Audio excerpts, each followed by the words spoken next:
Welcome to Highly Sensitive, Happily Married, the podcast that teaches you to not only have an easier marriage as a sensitive woman, but to have one that feels more amazing by the day. Where you'll hear relatable stories, love advice that works, and coaching on how to have a marriage where feeling upset and disconnected is a thing of the past, and where instead a sense of loving connection and even fun and lightness is the norm. I'm Hannah Brooks, highly sensitive person, love expert, and marriage coach, and I'm so happy to be on this journey with you. Hello, and welcome to episode 31.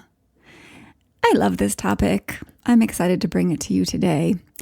Although it might not on the surface look like a very fun topic, the reward of learning about this is big. So today we're going to be looking at really like the biggest thing that's super common for highly sensitive people like us that makes it hard for us to ask for what we want, or that stops us, and this is bigger, that stops us majorly from actually having the relationship we want with our partner. Maybe it's not the biggest thing, but it's right up there with the biggest things. So if you have ever thought, I can't talk to my partner about that, I can't tell him about that, I can't bring this topic up, right? I can't ask him for that, this thing that you want. Or, if the last week's podcast episode or the week before, the last couple podcasts about asking for what you want and complaining and vulnerability, like if any of those episodes had you feeling kind of awkward, or like you were like, I can't really do those things that I talked about on those podcasts. Or you have ever had an issue that you've let go unaddressed in your marriage for weeks or for years, then you are in the same boat as many sensitive women. And I'm going to help you get out of that boat because it's not helping your relationship. So many women, when they come to me or when we hop on a consult, they aren't asking for what they want, or they just in general aren't being really honest with their partner about what they want or what they're going through or what they're experiencing. They are kind of inhibited around being open and honest with their partner. They're inhibited about being authentic. They are hiding little things, desires, like big things, truths, hiding parts of themselves, right? So I've started calling this communication inhibition or authenticity inhibition. So you have got some of it if you've ever had trouble bringing up a difficult topic, right? Or your desires, or you've ever felt like you're hiding part of yourself, or your interests, or your opinions, or your fears, or your loves and passions, or you don't share what's, in your heart, right? Or you don't ask for what you want, right? Or you complain, like I shared a couple episodes ago, like instead of, voicing what you want, right? Or, you may have a dose of this communication authenticity inhibition if you are avoiding saying no, or actually like drawing healthy boundaries to take care of yourself, right? Or avoiding saying anything that might get your partner's feathers ruffled, right? That's one of the reasons we don't say no to people, because we think it's going to upset them, right? Or maybe you wait for your husband to come forward and say loving things or invite you to into some sort of physical intimacy, right? Instead of initiating such things yourself, right? This is communication and authenticity inhibition. So if any of that's going on for you, it's normal, it's human. And it comes from being afraid of a feeling that you might feel when you do have the conversation, when you do ask for what you want, when you do say no when he has feelings, when you do reveal things honestly. Okay? It comes from, in other words, what I call negative emotion aversion. It comes from feeling averse to experience negative emotion. So many things in our marriage, so many issues in our marriages come from negative emotion aversion, right? Like we're afraid that, our partner might get upset when we say something, and then we'll have a feeling about that. Or we're afraid we're going to feel hurt if he doesn't respond the way we would like him to. Or we're afraid we're going to feel angry or disappointed if he doesn't respond the way we want him to, right? Or rejected or embarrassed or too vulnerable, right? Any negative emotion. We don't want to experience that negative emotion. And so we don't show up honestly. We don't ask for what we want, right? It's totally understandable, right? We don't want to feel the negative emotion. But in the end, this negative emotion aversion is causing you more pain, which I'll share a little bit more about soon.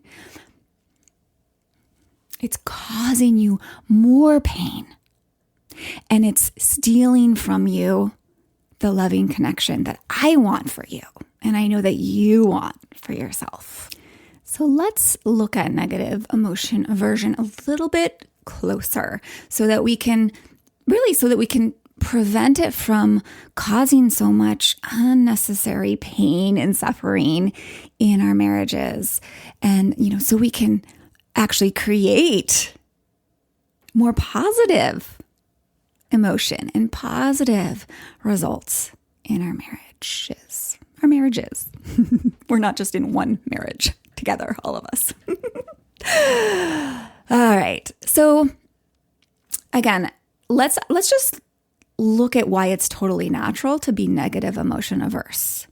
Right? It makes so much sense that we would feel averse to negative emotion because it comes from two very powerful sources, powerful places in our lives. Number one, once again, our brains, the primal part of our brains, right?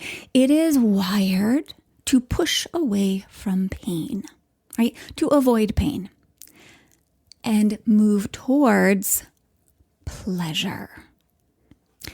Avoid pain, seek pleasure. That is the default setting of our human brain. It's like the way our computer is wired, right? To our brain and our nervous system, pain gets registered as a major life threat, right? Emotional pain, not just physical pain, right? So even though it's not really, like we can rationally see emotional pain isn't going to kill us, right?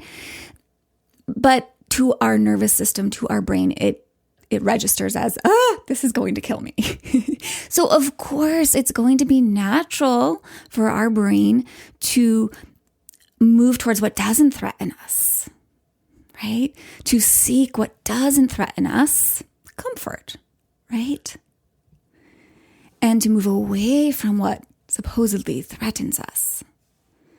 It's like a survival instinct of that primal part of us.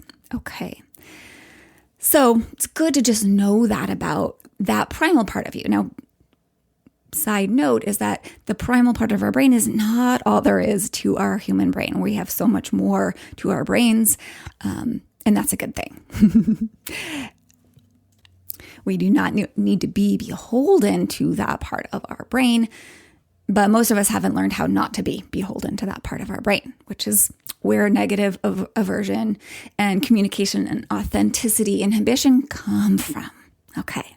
All right. So the other place, the other powerful source of negative emotion aversion is Western culture. Once again, most of us listening have grown up in the West here, and we've been taught, therefore, that our life is about pursuing happiness, especially those of us who've grown up in the US, right? That's like what the US was founded on, the pursuit of happiness, right? So the cultural messaging that we are steeped in, that we buy into, is that we should be able to be happy all the time, that happiness and pleasure and feeling good are the point of life and what we should aspire towards, right? And that pain, discomfort, emotional negative emotion, that's what I'm trying to say, all of that is bad, right? We must avoid that at all costs, or something's wrong with us, right? Happiness is the right way. Unhappiness is the wrong way, right? We've all absorbed that to some degree. So we have that messaging from our culture, and we have the brain who's telling us, yes, seek pleasure, avoid pain, right? Of course, we're negative emotion averse. Of course, right? Especially when we're not going conscious, when we're not questioning that, when we're not looking at what that costs us, what that takes from our lives. It sounds all lovey-dovey, like avoid negative emotion, go for what feels good, seek pleasure and comfort, right? But not so. There is a major emotional cost when we're afraid of feeling negative emotions, when we're negative emotion averse. It actually creates more negative emotion in our lives, in our marriages. In our marriages, it steals from us the capacity to have true, honest, authentic, real connection with our honey. Right? When we avoid having honest conversations, sharing from our heart, right? We lose out on creating understanding and solving problems together with our partner, right? The cost is genuine connection. The cost of trying to avoid negative feelings is being authentic with our partner, being authentic together, being real, being loved for ourselves, for who we really are. The cost is your partner really learning you, how you work, how to please you, how to pleasure you, how to be with you in a way that works so well for both of you. I'd like to make this a little bit more concrete. So I'm going to bring up an example, a common example around intimacy. So let's imagine a woman, so many of us, who may be avoiding physical intimacy, sex with her partner because her partner hasn't been pleasuring her, touching her in a way that brings her much pleasure. This is totally common because many men have been culturalized, is that the word? Socialized, learned that women like to be pleasured in certain ways, and those are oftentimes not true. Those are also oftentimes false learnings, false perceptions that men have. So it can be really important for us to teach how we like to be touched and to learn that for ourselves. Okay, that's a side note. But so often what will happen, and in this example, this is what happens, this woman feels too uncomfortable to share, to express, to talk about how she prefers to be touched. So she doesn't, right? It feels like vulnerable, and, who knows what will happen if she brings something up. Maybe it will hurt her partner's feelings, right? She's afraid of the feelings she will have, and he will have, and she will have in response to him. Okay. So instead of doing that, she might just kind of avoid sex. Right. So then what could happen, what's likely to happen, is her partner will feel confused and probably unwanted and rejected. And therefore, a widening rift will probably grow between them. So now they're not only just not having pleasurable sex or having sex at all, they aren't enjoying each other's company very much. They aren't feeling close in general. So by letting her fear of discomfort, emotional discomfort, stop her from having that conversation about how she prefers to be touched, what she's doing actually is creating for herself a whole bucket load of other painful emotions around her relationship. Yeah. So by trying to avoid negative emotion like this, what you're actually doing is replacing those negative emotions with problems that remain unresolved, right? With ongoing disconnection, with endless frustration that your marriage doesn't feel better, right? Like, for example, you might end up spending weeks in tense silence or awkward silence with your partner. You might just feel like lots of distance and apathy, like you're living with a sense of loneliness when your partner's just right there in the room beside you, right? You might feel a lot of exhaustion. You might live with a lot of exhaustion because you didn't speak up about and claim taking space for yourself, or setting a boundary, or going out and doing the thing like the self-care that you need, right? Because you were afraid of speaking up about it, or you're worried about disappointing him, or whatever, right? Or you end up feeling disappointment for not getting what you want from your partner, right? Feeling the resentment of him not knowing how to show up for you or do the things that you'd love for him to do, because you're not being vulnerable enough or courageous enough to move through the negative emotion that it might take to actually speak about and reveal those things, right? The other thing that can happen is blow-ups, right? We hold in our disappointment for a while, or we don't set boundaries and take care of ourselves. And eventually we can't handle all that negative emotion that's built up, and it explodes out of us. I know this is a pretty common one. Right? It's not very skillful, right? And it leads to rifts and really impulsive reactions, or reactive action taking, right? Doing things that you might regret later, doing things that create these rifts in the relationship. So, by trying to avoid negative emotion and not being authentic, being inhibited, we end up creating for ourselves deepening resentment, never-ending feelings of not being supported or understood, not being on the same team, right? That big feeling that we're not on the same team with our partner, and not being able to be real with them, and not able to overcome our challenges with them, right? And ultimately an erosion of a sense of security and resilience together, right? So the cost of negative emotion aversion is more negative emotion. And the cost might even be your marriage. So it does not have to be this way. My husband and I, for example, we do not avoid having the hard conversations. We have hard conversations, and that's a good thing. We're able to do that because both of us are willing to feel whatever feelings come up for us.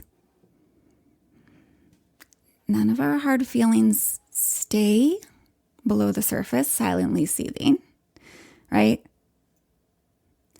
because we talk about our feelings. All right, my husband has some work to do on this. To be fully honest with you, he's working on it though. He notices he wants to avoid feeling negative emotion by avoiding topics, but he's learning to not be afraid of the negative emotion. So he can talk about his desires or what he's not enjoying, right? What's troubling him, right? So we're doing this even when it's uncomfortable. And the result is that we solve our problems, right? And we're actually able to show up for each other more in the way that we each want, give each other more of what we want, right? And so we remain close. And we can feel fondness and love for each other more easily. So good, right? So how do we do this? What makes this easier? That's what I want to share with you now. At least a bit. There's so much on this topic, so I'm going to share a little bit that will really help. And here it is. It's really about your mindset, right? It's a beautiful place to start. Really first, understanding that avoiding negative emotion and seeking pleasure constantly actually creates more negative emotion, more problems, right? And then to slow down and think about how actually negative emotion may be appropriate at times for us humans and even healthy. I mean, didn't we come into this world with a large capacity to feel negative emotion? Like, isn't it something that we all experience? If so, should we really not have it? Or is it possible we're meant to? That it's part of the experience of being human and that it's an important part? I don't think we're meant to be happy all the time. Being happy all the time? Can you imagine? I think we all think we want to be happy all the time, but can you imagine if we actually were? It's not normal, right? It would be weird. All the people around you, if you were always happy all the time, how could you relate to the people around you? Have you ever met someone who seems to be happy most of the time or all the time? And like puts on this happy face all the time? Don't they seem a little fake? Doesn't something seem a little off? Right? Like we can't be on the same level. We can't understand the human experience. We can't understand our neighbor or our child or our partner if we don't have the full spectrum of human feelings. It would be also, wouldn't it be kind of boring to be content and happy and comfortable all the time? You wouldn't like have desire that would pull you into growing, right? You'd just be content all the time, right? You wouldn't also have contrast. Life, therefore, would just be happy all the time. It would be boring, right? Those delicious like heights of love and passion and joy that you probably sometimes experience in your life, they just wouldn't be so good if we never experienced the opposite, right? We need contrast to understand the opposite, right? We need hard to understand good. We need dark to understand light. And we need sadness to understand joy. We need disconnection to understand connection. And if you're like most highly sensitive people, it's not actually happiness that brings you true happiness. It's growth. Growing is what's fulfilling. Even to most humans, if we're really honest with ourselves, it is growing. It is evolving ourselves that brings us true, deep satisfaction. And growing is hard. Growing requires painful emotions. It's part of the process. All right. So life is 50% negative and 50% positive. 50% of the time, it's normal to have negative emotion. It's normal and healthy to have negative emotion. And 50% of the time, it's normal to have positive emotions, somewhere on that positivity scale, right? If we're always seeking the 50% positive, we're denying ourselves the full experience of being human. We're denying ourselves that pull towards growth and evolution, right? We're denying ourselves the richness of life, the richness of growth that actually allow us to have deeper experiences of the 50% that's positive, right? When we embrace both the 50 negative and 50 positive, there's way more fulfillment. We get access to way more rich vibrancy and deeper joy, and truly the most loving connection, potent life. So what this means is to have a healthy, intimate relationship of any sort, we need to be willing to feel negative emotion. We need to be negative emotion allowing, right? Or we might say we need to be negative emotion welcoming. It starts with allowing. We don't necessarily need to be eager to feel negative emotion, although, hey, why not? It's part of life. But I'm obviously not saying go seek it out or create more of it for yourself, right? And we obviously all have plenty of opportunities as it is to regularly allow ourselves to experience hard emotions because we are human, right? So I'm not saying go seek it out or create more of it. But if we can be in a space where we're allowing it without resistance, we're allowing it to be part of our life. And if you could go so far as to even welcome it as part of the human experience, that's powerful. So in other words, we need to get comfortable with discomfort. We need to become comfortable with being uncomfortable. And yes, this is totally possible. Totally possible. One of my mentors and coaches, Brooke Castillo, she loves to say discomfort is the currency of your dreams. I love that. It's like, like when we're having a baby, right? Most of us women are willing to go through the pain of childbirth to gain the baby, right? That physical pain of having that baby, that is the currency that allows us to have the dream of that baby in our lives, right? And it's the same with our marriages. When you're willing to feel your negative emotion, you will gain connection. You will gain authentic love, and you will gain the deep belief in you are being able to overcome challenges in your marriage as a team with your partner. This kind of deep trust in like my husband and my resilience, our ability to handle every and any little thing that happens as a team, that is one of the sweetest, most stabilizing, most delicious things in my life. And it can be yours too when you learn how to allow and even welcome negative emotion. Now, please note that feeling and allowing an emotion is very different than acting out of an emotion or reacting from an emotion. We're much more likely to act out of an emotion or react from an emotion when we're making the feeling that we're having bad or trying to escape it or resisting it or, making it wrong that we're having this feeling, right? So actually allowing the feeling is the antidote to reacting out of the feeling.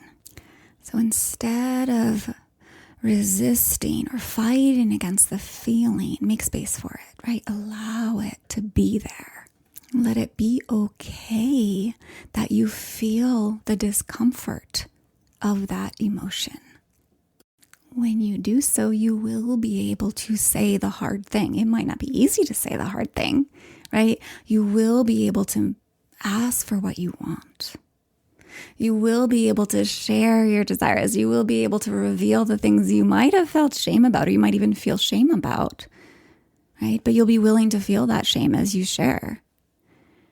And that will allow your partner to know you, to learn you, to solve with you and resolve issues. It will allow him to see the full you, the real you. And I think that's what we all want anyway, to be with someone who's real, genuine human, and allows us to see that realness in them. I mean, you want that in your partner, don't you? That's what makes us connected, right?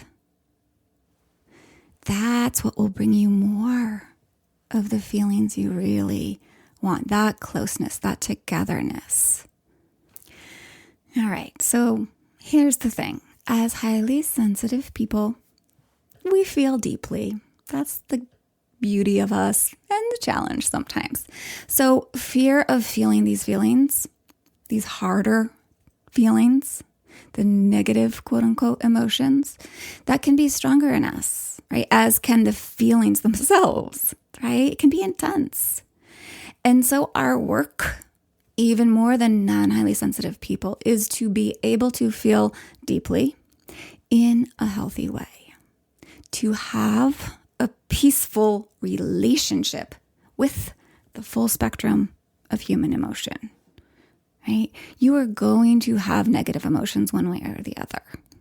So you might as well have ones on purpose or work with those emotions more purposefully to bring you more closeness, more love, right? Instead of less of it, right? And that requires having a healthy relationship with emotions, with the full spectrum of human emotion, right? When you know how to work with your feelings, be with your feelings in a healthy way. The cool thing is the hard ones, they don't just like move on quicker, although they do. They just aren't as big of a deal. They feel like a little bit of a road bump or a little speed bump, right? And then you're over it. Or the way I've talked about it before is like a little white cap in a big sea of your experience. In other words, they lose their scary monsterness when we start to feel more peaceful with feeling them. They're just not a big deal anymore. Right? I have negative emotion here and there, and just like you do. And yet to me, it's not a problem. It's part of the colorful tapestry of life. And I love all of it. I'm open to all of it. And that allows me amazing, loving connection with my man. So I will be offering in coming podcasts more, as I have in the past, about how to be with your feelings in a healthy way, how to handle them in a really healthy way. But for now, just know that they are part of life. They are normal and healthy, all these negative emotions, right? And when we try to avoid them, we create more of them. When we allow them in as a healthy part of life, we enrich our life with more connection and more of the experiences that we want.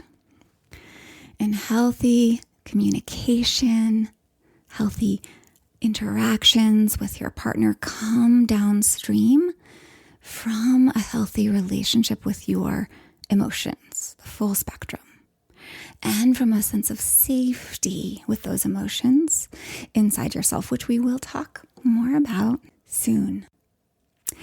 In the meantime, if you are ready to feel the most peaceful you've ever felt with your strong feelings and really be able to handle them truly in a way that invites more connection and security into yourself so that you can navigate any topic, reveal anything inside of you, and really ultimately feel a deep sense of being genuinely, authentically loved for who you are and like a real team with your partner for life, I invite you to come coach one-on-one with me. I am taking applications for consults, for hopping on a consult with me to talk about exactly where your work is and where you want to be in your marriage and exactly how I can help you get there. You can go to lifeisworthloving.com and find the drop-down bar that says Get Started with a Call, and that will tell you exactly how to schedule that consult. Or you can simply email me at hannah@lifeisworthloving.com. All right. My assignment to you this week is just simply exploring, getting curious about what it's like for you now when negative emotion arises, now that you have this different perspective on negative emotion.